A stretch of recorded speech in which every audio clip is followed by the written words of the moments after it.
एक चीज़ हमें एक्सेप्ट करनी होगी। जब हम 10 महीने बाद टेस्ट मैचेस खेलेंगे, बीच में रेड बॉल क्रिकेट नहीं होगी।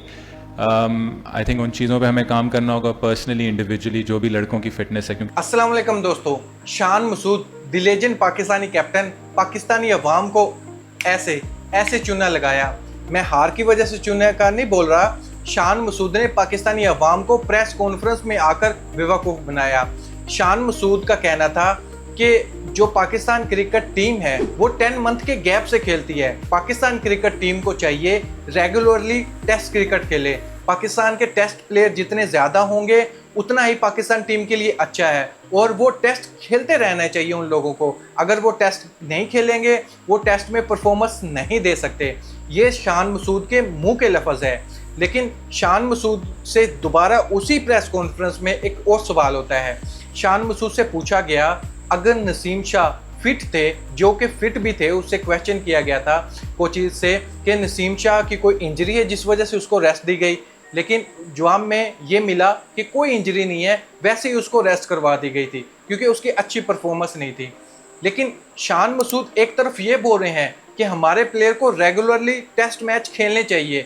एक तरफ शान मसूद ने जब इससे पूछा गया कि नसीम शाह से आपने सेकंड टेस्ट में क्यों नहीं खिलाया, तो शान मसूद का कहना था कि हमारे माइंड में सिर्फ टेस्ट मैच की पिक्चर नहीं है, हमारे माइंड में और भी पिक्चर है। जैसे अभी चैंपियन कप होने वाला है, फिर उसके बाद हमारी टेस्ट सीरीज़ है इंग्लैंड के साथ, वो भी हमने खेलनी है, फिर चैंपियन ट्रॉफी भी हमने खेलनी है, और भी कितने ज़्यादा मैचेस है वो भी हमने खेलने हैं। वर्कलोड की वजह से हमने नसीम शाह को सेकंड टेस्ट मैच नहीं खिलाया।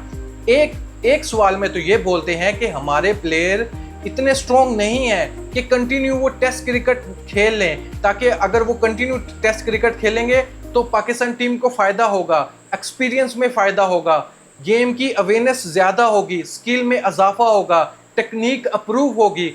ये सब बात बोलने के बाद फिर ये बोलते हैं कि हमारे माइंड में तो ये भी है कि ओडीआई फॉर्मेट भी है, T20 फॉर्मेट भी है, टेस्ट फॉर्मेट भी है। या भी ये देखो, ये बेवकूफ़ बनाना ना हुआ तो और क्या हुआ। एक मुंह से बोलता है कि कंटिन्यू खेलना चाहिए, उसी टाइम बोलता है नहीं हमारे माइंड में दूसरी पिक्चर भी है। last test match was against New Zealand in Karachi. So you have to look at the overall health. We're going into a huge season. We have the domestic one day cup, we have England test matches, we have white ball cricket, we have South Africa and West Indies test matches. So you have to look at the whole picture. And then we also thought that we kept Naseem in the 12th. We might have had to play 4 fast bowlers, which we could have done, again considering the load that this weather might put on the bowlers. But we chose to go with Mir Hamza, give us a left arm angle because we were missing that with Shaheen. So there was a lot of thought that went onto it. It's never easy resting your 2 premier bowlers, but we. Shan Masood से एक और question होता है। शान मसूद से पूछा गया, अगर आप प्रोफेशनल क्रिकेटर हो तो आपको फ़र्क नहीं पड़ना चाहिए, आपके सामने हो T20 फॉर्मेट, ओडीआई फॉर्मेट, चाहे हो टेस्ट फॉर्मेट, आपको बस खेलना चाहिए पाकिस्तान टीम की तरफ से और परफॉर्मेंस देनी चाहिए। प्रोफेशनल का तो यही काम है। लेकिन शान मसूद ने इसके रिप्लाई में देखो कैसा ज़बरदस्त जवाब दिया उसने। उसका कहना था कि मैं एग्ज़ाम देने के लिए जा रहा हूँ और एग्ज़ाम हो मेरा मैथ का, लेकिन मैं पेपर जो तैयारी करके गया हूँ पेपर की, वो मैं करके गया हूँ साइंस की, तो फिर मैं कैसे पास हो जाऊँगा। एग्ज़ाम तो मेरा मैथ का है, तो मैं तैयारी कर रहा हूँ साइंस की, तो फिर मैं कैसे पास हो जाऊँगा, मैं तो फेल हो जाऊँगा। ये शान मसूद के मुंह के लफ्ज़ है। दोस्तों, कितना उसने बैड एग्जाम्पल दी है। अब उससे कोई पूछे, एग्ज़ाम तो एग्ज़ाम ही होते हैं, उसमें हर एक सब्जेक्ट होता है, तभी वो पास होते हैं। एक सब्जेक्ट को पास कर लेने से क्या आप पास हो जाओगे? आपको साइंस के सब्जेक्ट के लिए भी रेडी रहना चाहिए, आपको मैथ के सब्जेक्ट के लिए भी रेडी रहना चाहिए। अगर आप ये बात बोलते हो तो फिर आप T20 फॉर्मेट क्यों खेलते हो, PSL क्यों खेलते हो? वहाँ पर भी आप कैप्टन हो, पाकिस्तान क्रिकेट टीम के टेस्ट कैप्टन भी हो। फिर आपको एक चूज़ कर लेना चाहिए, क्योंकि आप फेल हो जाओगे। आपको एक चीज़ की प्रिपरेशन करनी चाहिए, चाहे आप टेस्ट खेल लो, चाहे आप T20 खेल लो। यार, थोड़ी सी तो अकल इंसान इस्तेमाल कर ही लेता है। एक ही प्रेस कॉन्फ्रेंस में 2-2, 3-3 झूठ बोले जा रहे हैं, और लेकिन जो क्वेश्चन कर रहे हैं वो भी आराम से बैठ के सुन रहे हैं। काउंटर क्वेश्चन नहीं कर सकता कोई, काउंटर क्वेश्चन नहीं कर सकता, लेकिन दूसरा जो साथ वाला बैठा है जिसकी बारी आने वाली है वो तो पूछ सकता है कि एक क्वेश्चन में आप ये बोल रहे हो कि प्लेयर को टेस्ट ज़्यादा खेलने चाहिए और टेस्ट ही खेलने चाहिए। जब तक हम टेस्ट का एक्सपीरियंस हासिल नहीं करेंगे हम नहीं जीतेंगे, हम इस गैप को फिल नहीं कर सकते। एक तरफ आप बोल रहे हो कि हमारे माइंड में दूसरी पिक्चर भी है जिस वजह से हमने नसीम शाह को रेस्ट दे दी। एक तरफ आप ये बोल रहे हो कि भाई मैं साइंस का एग्जाम देने जा रहा हूँ मैथ की तैयारी करके, एक तरफ आप ये बोल रहे हो और दूसरी तरफ आप टेस्ट की भी कैप्टनसी कर रहे हो और T20 फॉर्मेट की भी कैप्टनसी कर रहे हो। मुझे ये लॉजिक समझ नहीं आया। दोस्तों अगर आपको समझ आया तो कमेंट बॉक्स में मुझे जरूर बताइएगा शान मसूद आखिर कहना क्या चाहता है। अभी मैं आप लोगों के सामने एक और फैक्ट रखता हूँ। देखिए साइम अयूब को किस लिए सिलेक्ट किया गया? T20 परफॉर्मेंस की वजह से उसको सिलेक्ट किया गया। जाहिर बात में टेस्ट में उसने कोई सिलाई नहीं तोड़ रखी थी गेंद की जिस वजह से उसको सिलेक्ट कर लिया गया था। T20 की परफॉर्मेंस की वजह से उसको सिलेक्ट किया गया। आमिर जमाल को किस वजह से सिलेक्ट किया गया? T20 की परफॉर्मेंस की वजह से उसको सिलेक्ट किया गया।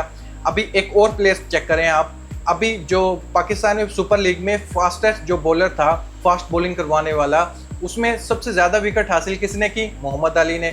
T20 की परफॉर्मेंस पे उसको टेस्ट मैच खिला रहे हैं, लेकिन एक ही प्रेस कॉन्फ्रेंस में बैठकर ये बोलता है कि हमें टेस्ट के प्लेयर को अलग करना चाहिए, T20 के प्लेयर को अलग करना चाहिए, टेस्ट वाले प्लेयर को कंटिन्यू टेस्ट मैच खेलने चाहिए जिस वजह से हम जीत जाएंगे।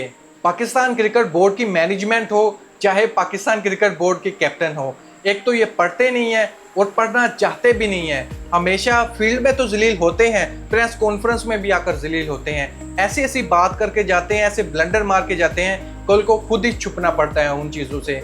दोस्तों इस पर मैं आपको ओपिनियन जानना चाहता हूँ। शान मसूद ने जो ये बातें की हैं, क्या आपको लगता है एक प्रोफेशनल क्रिकेटर को ये बात करनी चाहिए?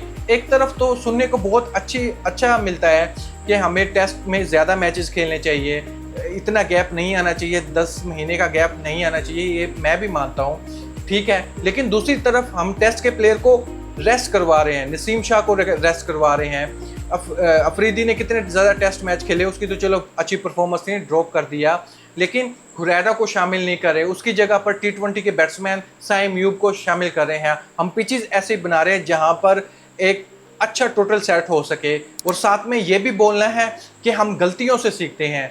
कोई इनसे पूछने वाला हो कब तक आप गलतियों से सीखोगे? कोई एक लिमिट तो होगी आपकी कि 10 मैचेस के बाद आप गलतियों से सीख जाओगे, 20 मैचेस के बाद सीख जाओगे। कितने मैचेस चाहिए आपको गलतियों से सीखने के लिए? कोई एक लिमिट तो रखी होगी आप लोगों ने, या फिर हवा में ये सब बातें छोड़ रहे हो? दोस्तों इसके बारे में आपकी क्या राय है कमेंट बॉक्स में मुझे ज़रूर बताइएगा। Thank you. किसी भी आप प्लेयर पे रखें, आप जितना कंसिस्टेंट चांस देंगे तभी प्लेयर बेहतर होगा। आपको कोशिश करनी है कि आप कहाँ आपको वो प्लेयर मिल सकता है, फ्लेक्सिबल रहना है कि करंट फॉर्म में आपको लग रहा है कि भाई ये प्लेयर है अभी आपके पास। तो वही मैं बात कर रहा था कि इस वक्त हम रेड बॉल क्रिकेट भी नहीं खेल रहे, हमारा कोई रेड बॉल सीजन भी नहीं हो रहा कि हम क्या वो ये प्लेयर फॉर्म में इस प्लेयर को रिप्लेस करके इस प्लेयर को ला सकते हैं।